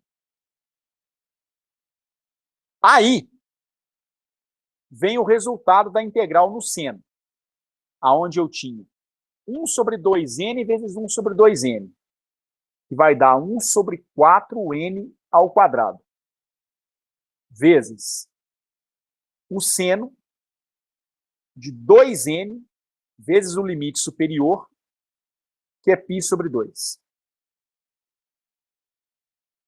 1 sobre 2n vezes 1 sobre 2n, menos 1 sobre 4n ao quadrado. Por que menos? É a integral avaliada no limite superior, menos a integral avaliada no limite inferior. E aí agora eu vou ficar com o seno de 2n, que multiplica menos π dividido por 2. Fechei esse delimitador, fechei esse cara aqui também. Isso dá 8 sobre π, que multiplica quanto? Vejam só. Tanto na primeira quanto na segunda integrais do seno, as integrais que resultaram em seno, sobra o seno de nπ, e aqui sobra o seno de menos nπ. Mas quanto dá o seno de nπ para n inteiro? Dá 0. Dá 0. Seno de π é 0, de 2π é 0, de 3π é 0. E o n pode ser negativo também, não importa. Seno de menos π é 0, de menos 3π é 0, de menos 4π é 0. Então a segunda parcela não resiste, ela desaparece. Aí sobra a primeira, que vai me dar como resultado menos π com menos π, menos 2π dividido por 4n cosseno de nπ. A primeira parcela pode ser agrupada junto com a segunda, né? Porque o cosseno de nπ é uma função par. E eu tenho um sinal negativo, outro sinal negativo, π com π dá 2π, certo? 4n é um fator comum em evidência, cosseno de nπ se repete nos dois caras. Esse π racha fora com esse π. 8 vezes 8 pode ser simplificado com 4, dá 2. 2 vezes menos 2, menos 4 dividido por n, vezes o cosseno de nπ. Só que agora há pouco, no primeiro exemplo, eu vi que cosseno de nπ pode dar mais 1 ou pode dar menos 1. Cosseno de nπ é igual a mais 1 se o n for par. E é igual a -1 se o n for ímpar. Tem uma maneira mais bonita, então, de escrever cosseno de nπ, como a gente colocou no exemplo anterior. Cosseno de nπ poderia ser expresso para n inteiro como -1 elevado a n. Então, o coeficiente Bn da sua série de Fourier vai dar -4 sobre n vezes -1 elevado a n. Olha que expressão bonita e simples. Só vão sobrar os coeficientes da parte ímpar da sua série de Fourier. Então, com isso, você vai ficar com o seguinte. Deixa eu só ver se eu não esqueci nada, mas não esqueci não. O 2 sobre π da integral já foi colocado lá atrás. Tá bom? Então, a sua função... Eu fiz a mesma coisa que eu fiz de caramba. Me deem só um instantinho, que eu sei que está tarde, mas isso aqui eu gostaria de encerrar. Ok?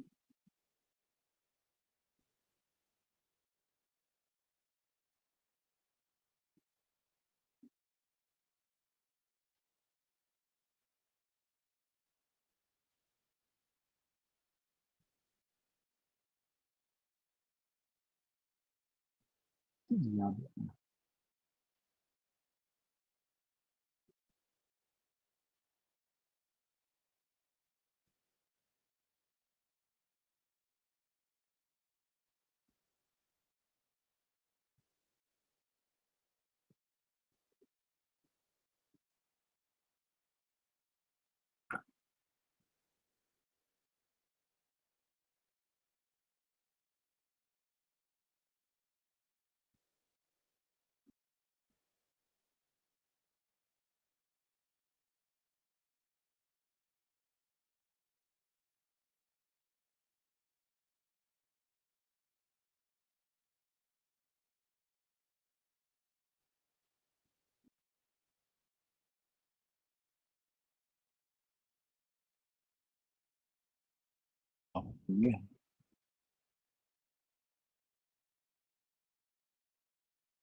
Eu perdi o arquivo que eu estava construindo. Não é possível. Puxa vida, tão bonito.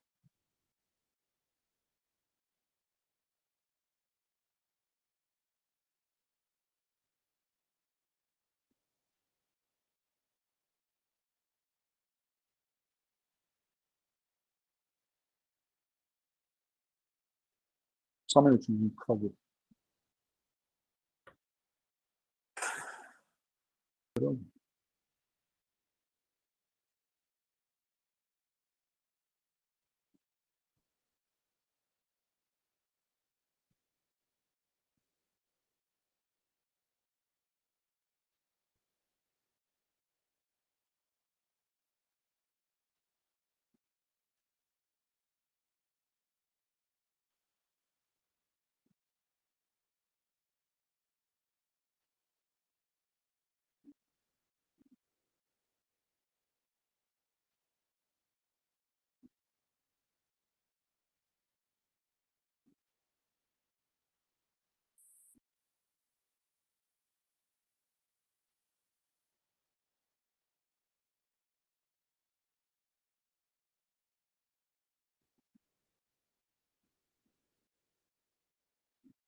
Um instante só, gente, eu já vou terminar, mas só para terminar de carregar esse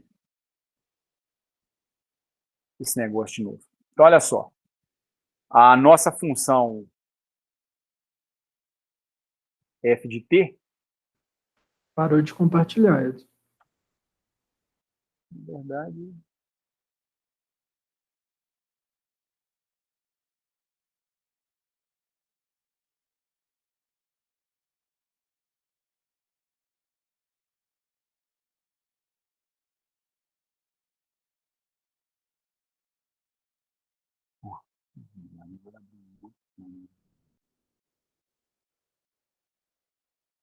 E agora, ô Vitor? Voltou. Beleza. Então, a sua função f de t... Eu não sei por que está respondendo estranho desse jeito aí. A mesa ficou doidona. Viu?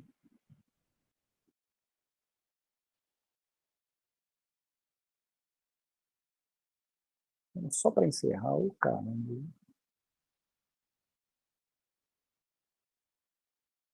Então, a sua função é... Não estou conseguindo escrever na mesa, não, gente. Eu acho que eu vou ter que encerrar desse jeito mesmo. Aconteceu alguma coisa aqui que a letra está ficando irregular demais, muito pior do que o normal.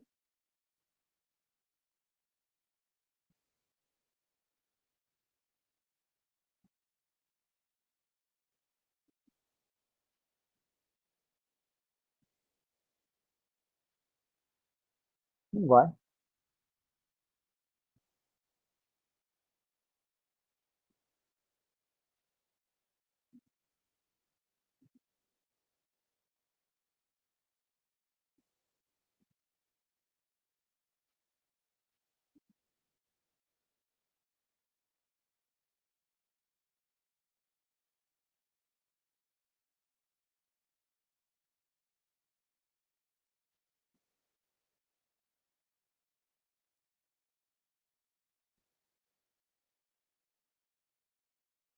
Acho que só reiniciando o computador, gente. Acho que pelo horário não compensa mexer com isso, não.